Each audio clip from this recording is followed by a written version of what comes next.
Maintenant, comment vérifier ou proposer un mécanisme réactionnel? Un mécanisme réactionnel sera bon si tu additionnes les étapes élémentaires et ça donne ta réaction globale. Donc, tu fais la loi de S et ça fonctionne. Deuxième facteur qui doit être rempli, deuxième critère qui doit être rempli, c'est que l'équation de loi de vitesse de ta réaction la plus lente doit être la même que ta réaction globale. Okay? Parce que c'est une règle. Okay? C'est la loi de l'étape déterminante de la vitesse. Ta réaction la plus lente détermine la vitesse de tout le processus. Donc, toujours garder ces deux choses-là en tête lorsque tu vas vérifier ou proposer un mécanisme réactionnel. Ici, premièrement, il nous dit que le dioxyde d'azote réagit avec le fluor pour former cette molécule-là un peu bizarre, le NO2F. Okay. On sait que notre équation, pour qu'elle soit vraie, il faut qu'elle soit équilibrée. Donc, je vais avoir besoin d'ajouter des 2 ici. Donc, ça, c'est ma réaction globale. Okay. Ensuite, ils disent qu'ils ont fait des expériences et ils ont déterminé l'équation de loi de vitesse de la réaction globale. Est-ce que ce mécanisme réactionnel est raisonnable? Donc, si on les prend dans l'ordre, la première chose que je dois vérifier, c'est est-ce que quand j'additionne ça ici, ça donne mon équation cible. Donc, je vais vérifier, les fluors s'annulent, j'additionne ce qui reste. Et on voit que oui, effectivement, ça donne mon mécanisme, mais la somme de mes étapes me donne ma réaction globale. Donc, on a le premier facteur qui est respecté. Deuxième facteur, là, maintenant, il faut regarder les équations de loi de vitesse. Donc, quand on parle d'équations élémentaires, donc de réactions élémentaires, les étapes d'un mécanisme réactionnel, on peut déterminer les exposants de loi de vitesse. Donc, ici, les exposants de loi de vitesse, la vitesse de la première étape, ça va être une certaine constante de vitesse. Et là, il y a juste les réactifs qui sont importants. Donc, NO2 et F2. Pour la deuxième équation, ça serait une autre constante de vitesse avec NO2. Le deuxième réactif, c'est juste un atome de fluor. Et voilà. Ensuite, la réaction globale. Ils ont dit qu'ils ont fait une expérience et ont déterminé que la vitesse de la réaction globale, c'est la suivante.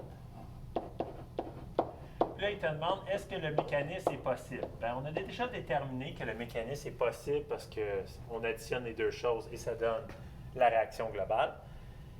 Mais là, il faut vérifier les vitesses. Donc, on remarque que cette équation-là est exactement pareille à la première étape. Donc, pour répondre à cette question-là, c'est oui, le mécanisme est valable, okay, mais seulement si l'étape numéro 1 est l'étape la plus lente.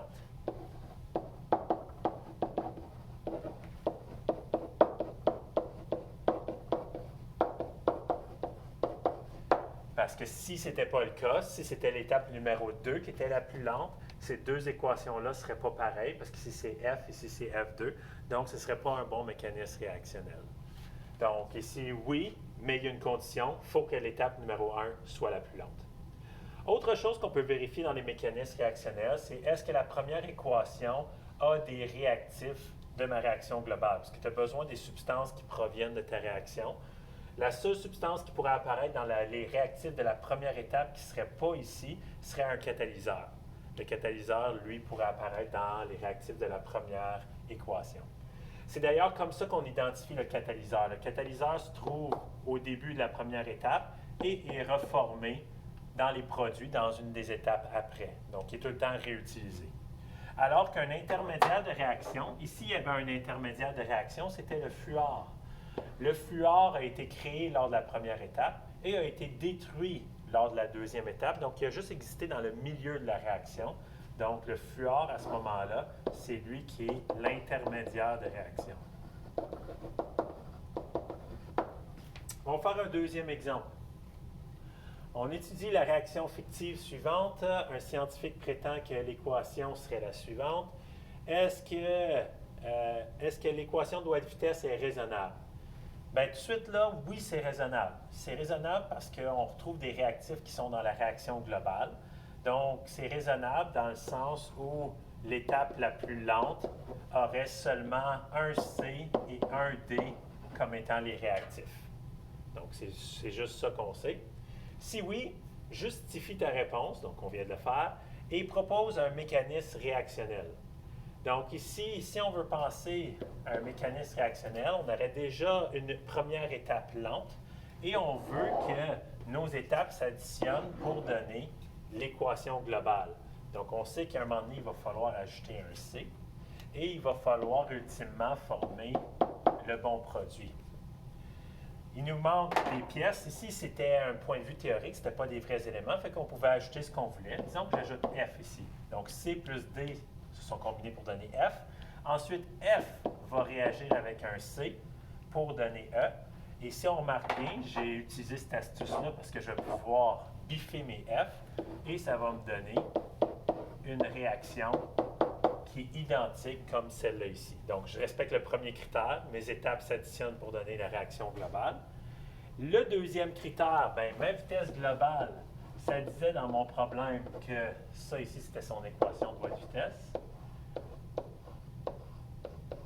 Et on remarque que c'est exactement la vitesse de ma première équation qui serait la plus lente.